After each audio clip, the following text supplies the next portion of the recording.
ፋሲጋ ብለን የምንጠራው ነገር ፓስ ኦቨር ማለት ነው። ያንተም ቤት መቅሰፍቱ አልፎት ሄደ። እስራኤል በብሉይ ኪዳን በግብጽ ለ430 ምናምን ዓመት ማለት ነው በባርነት ይኖሩበት የነበረ ጊዜ ነው። እስራኤል ለ400 ትውልዳቸው በአጠቃላይ በባርነት የተያዘበት በግብጽ የተያዘበት ነው። ይሰራሉ ግን ባዶ ናቸው። ጭቃ ይረግጣሉ፣ ከተማውን ይሰራሉ፣ ፒራሚዱን ይሰራሉ፣ ትልልቅ ስራ ይሰራሉ ግን ባዶ ናቸው። ስራ ለምግብ ነው የሚሰሩት ወይም የሚሰሩት ስራ ከእንጀራ አያልፍም ማለት ነው። ልጅ ልጆቻቸው ባሮች ናቸው። በድህነት የታሰሩ ናቸው። በርግማን የታሰሩ ናቸው። በሐዘን የታሰሩ ናቸው። በጭንቅ ይሰራሉ። ሀገሩን የሚያለምልሙት እነሱ ናቸው። ከተማውን የሚሰሩት እነሱ ናቸው። ዕውቀት ያላቸው እነሱ ናቸው። ትልልቅ ነገር ይሰራሉ ግን ባዶ ናቸው። ልክ 430 ዓመቱ ሲገባ ማለት ነው የመታሰቢያ ወራቸው ገባ። እግዚአብሔር ምን ብሎ ነበረ? ከዚህ ከተማ ወጣችሁና እግዚአብሔር ወደ ተናገረው ወደ አለላቸው ወደ ከነዓን ወተት ማር ወደ ምታፈልቅበት ወደ ተስፋይቱ ምድር አስገባቸው ብሎ ለአባቶቻቸው የሰጠው ተስፋ ቃል ነበር። ያ የሚፈጸምበት ጊዜ ደረሰ። ወራቸው ሲገባ ልክ የመታሰቢያ ወር ገባ። ትንቢቱና እነሱ የሚገናኙበት፣ ተስፋ ቃሉና እነሱ የሚገናኙበት። እስራኤላዊ ናቸው ግን ባሪያ ናቸው። ኪዳን አላቸው ግን ባሪያ ናቸው። በጉስቁልና ነው የታሰሩት። ዛሬ አንድ ነገር እነግራቸዋለሁ። ወራችሁ ገብቷል።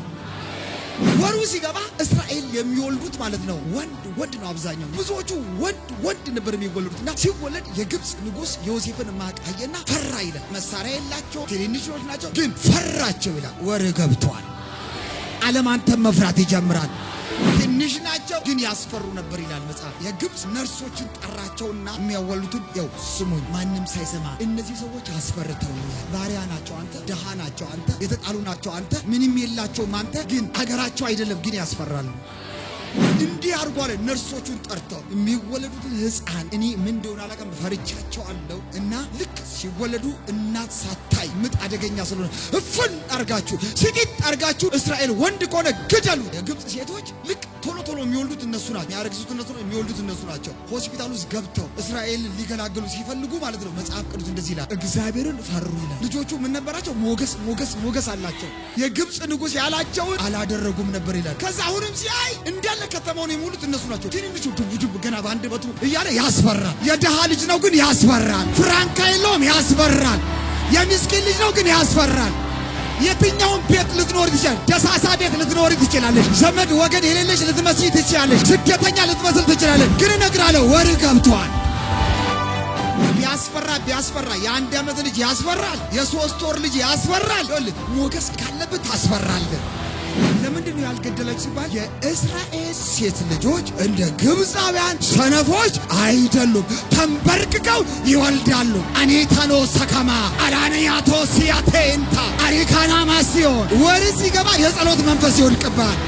መንበርከክ ትጀምራለህ። ጊዜ መጥቷል። ትንበረከካለህ። መጽሐፍ ተንበርክከው ይወልዳሉ ይላል፣ ያመጣሉ ይላል። ከዛ በሜዳ ያድጋሉ ይላል፣ ይወጣሉ አይመለሱም ይላል። ዛሬ አንድ ሰው በክብር ይወጣል። የገረመኝ ነገር ማለት ነው ልክ ወሩ መግባት ሲጀምር አስጨነቋቸው ይላል። አንተ 400 ምናምን ዓመት እኮ ነው በባርነት የተያዙት ማለት ነው። የመጨረሻ አሁን ሊለቀቁ የመጨረሻው ሲያደርግ ሙሴ መጣና 10 ተአምር ነው ያደረገው። በአንድ ጊዜ እግዚአብሔር ሕዝቤን ልቀቅ ይላል አለው። ሕዝቤ ያመልከኝና ያገለግለኝ ዘንድ አለው ለፈርዖን ምን በላለው ልቀቅ አለው። አንተ የሆነ 2-3 ሆነው እኮ ነው የመጡት። እግዚአብሔር እንደዚህ ይላል፣ ሰራዊት የላቸው ምን የላቸው በትር ይዞ ነው የመጣው። አንተ እረኛ እኮ ነው ሰውዬው፣ ከገጠር ነው የመጣው ሰውዬው። መጣና እንደዚህ ይላል የሰራዊት ጌታ እግዚአብሔር አለ። እግዚአብሔር እንደዚህ ይላል ሕዝቤን ልቀቅ በለው። እስቲ ሕዝቤን ማነው አምላኬ? እግዚአብሔር ይባላል አለው። ሲለው ጊዜ አለው ምንድነው ምልክቱ? ሲለው ጊዜ በትሩን አነሳና ይኸውልህ ተመልከት ብሎታል። ማን ልበል ሲለው ያለ የነበረ እግዚአብሔር በለው። ካልገባው ደግሞ አስረዳዋልና በትሩን ብብት ውስጥ ከተተው። ሲያረጋው ለምጾ ነው ተአምራት የሚያረግ ነው። ከዛ እንዲያረጋ ሲያለው ሲፈውስ ደግሞ አይ ይሄንንማ የኔማ ማለክቶች ያረጋሉ አለ። ከዛ ና እስቲ አንተ አለው ዛር ና አንተኛው መጣ እስቲ ድግምቱ ና የሰሜን የደቡቡ ና እስቲ ሲያርግለት ጧ ሲያርግ አንተ እነሱም ይችሉበታል። ከዛ ሙሴም ሲያረግ እንደሱም ያረጋል። ተወዳዳሪ ተመሳሳይ መንፈስ አለ አሁን ኢትዮጵያ ውስጥ የግዚአብሔር የሚመስል ባፍንጫው ይደፋል። መጨረሻ ላይ ምን አረገ መሰላችሁ? እግዚአብሔር ሹክ አለው በጆሮ። እነሱም በትር አላቸው። አንተ በትሩን ጣለው አለው። ሲጥለው እባብ ሆነ። ወይ ይሄንንም እናረጋለን ብሎ እነሱ በትሩን ጣሉ። ልክ የሱ እየሄደች የነሱ ምን አረገች? በትር ዋት ባዶ እጃቸውን አስቀረ። ኢትዮጵያ ላይ መተቱ ይመታል፣ አስማቱ ይመታል፣ አስመሳይ መንፈስ ይመታል፣ ሐሰተኛው ይመታል። ብቻውን ኢየሱስ ይነግሳል። እግዚአብሔር ህዝቡን ሊያስለቅቅ ሲል ያደረገው አንድ ነገር ነው። ምን አለው? ነውር የሌለበት ጠቦት ይምጣና በእያንዳንዱ ቤት ላይ ምን ይደረጋል? ይታረዳል። ከዛ ደሙን መርጨት ደግሞ ምን ይደረጋል አለ? በዚህ በጉበኑ ላይና በቤቱ ጎን ላይ እርጭት አለ። ከዛ በኋላ ፋሲካን አድርጉልኝ አለ። አሁን የመጨረሻው ምት ጠላት ይመታል። እንደ እግዚአብሔር የመጨረሻው ምት የመጣው በፋሲካ ነው። ፋሲካችን ክርስቶስ ነው። በመስቀሉ ስራ ይመታል። በሞቱና በትንሳኤው ይመታል። ረዱ ከዛ በኋላ መቅሰፍት ልካለውኝ አለ ጌታ ፈርዖንን ማስደነግጥበት። ይሄም እምልከው መቅሰፍት የመጀመሪያ ምን ያደርጋል አለ? እናንተ ወደ ቤታችሁ ትገባላችሁ፣ ፋሲካችሁን አርዳችሁ ፋሲካችሁን እየበላችሁ እያዘመራችሁ የቤታችሁ ጉበል ላይ ከዚህ ጣራው ላይ እንደገና ጎን በራችሁ ላይ ትቀባላችሁ። መቅሰፍቱ ሲለቀቅ መቅሰፍቱ ለእናንተ ችግር የለውም ማለት መቅሰፍቱ ይለቀቃል አለ። ብዙዎችን ይመታል ይላል። ከዛ እሱ ሲለቀቃል ለእናንተ ለመልካም ነው ይሙላችሁ። የእናንተን ቤት ገዳዩ ሲመጣ በኩር በኩር ነው የሚመጣው። የእናንተ ቤት ሲያይ ደሙ ሲያይ ያልፋል አለ። አንተ ሲያይ አይደለም ያልፈው። የሚገርም የኢየሱስ the blood of Jesus የጠላትን ይመታል። ያንተ ቤት ያልፋል። የጠላትን ይመታል። አውሬውን ይመታል። ያንቺን ቤት ያልፋል።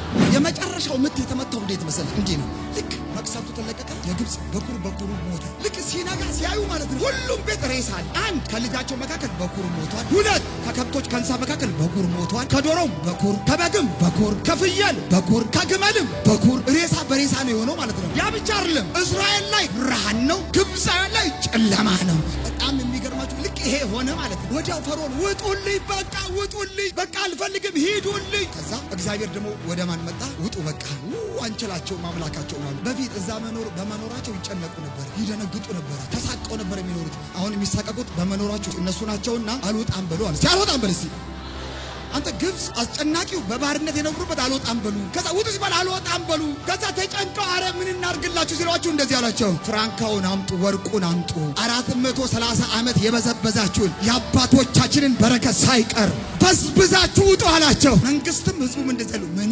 እናርግላችሁ ብሎ ማድረግ አለ። ዋቸል ቪዲዮ ምን እናርጋሉ አይገርምም ሲሉ እንደዚህ አለ፣ ቤተሰቦቻችን ተበዝብዘዋል፣ ምድራችን በዝብዛችሁ ነው። ይሄን ሁሉ የሰራለበት ተዘርዘራችን የሚሆን ምርኮ ወርቅ አምጡ አለ። ወርቅ ካላችሁ ሁሉ ነገር ያላችሁን አምጡ። ሁሉ ምን አረጉ ይላል? በዘበዙ ይላል። ከዛ እስራኤል የመጨረሻ ዳ ነበር። ለመጀመሪያ ጊዜ ባለጸጋውን አንተ ሰርቶ ያላገኘውን ሳይሰራ በእግዚአብሔር ሞገስ አገኘ።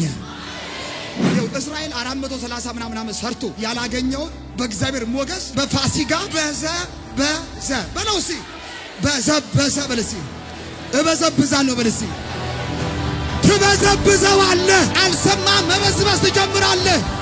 ምርኮ ይመለስልሃል። ድንገት የሚገርም ምርኮች በእጅ ይገባሉ።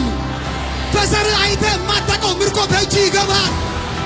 ወሩ ገብቷል። ፋሲካችን ክርስቶስ ታርዷል። ወሩ ገብቷል። ወሩ ገብቷል። ወሩ ገብቷል። ወርሽ ገብቷል። ወር ገብቷል። የመታሰቢያ ወር ገብቷል። ትበዘብዘዋለህ። ትበዘብዘዋለህ። ትበዘብዘዋለህ። ወራችን ገብቷል። ወራችን ገብቷል።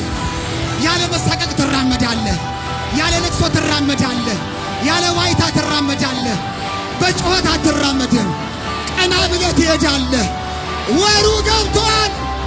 ወሩ ገብቷል። ውጭ ያላችሁ ውጭ ያለ ወሩ ገብቷል።